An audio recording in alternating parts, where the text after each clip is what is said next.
All right, so for today's DMR, you need to find the LCM of 9 and 12. Remember, LCM stands for least common multiple.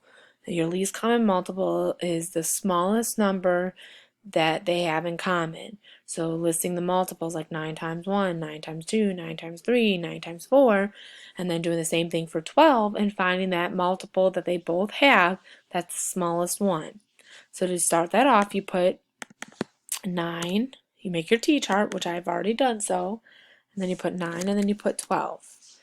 Once you put 9 and then you put 12, in the text boxes below it, you are going to be listing those multiples. So like 9 times 1 is 9, 9 times 2 is 18, 9 times 3 is 27, 9 times 4 is 36, 9 times 5 is 45, 9 times 6 is 54.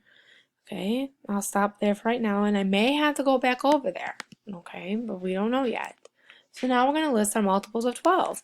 12 times 1 is 12. 12 times 2 is 24. 12 times 3 is 36.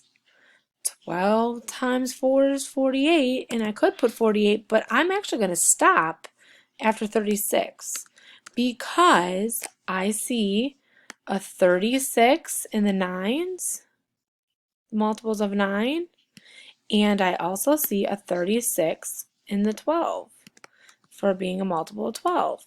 So the LCM of 9 and 12 is 36. Okay, it's as simple as that.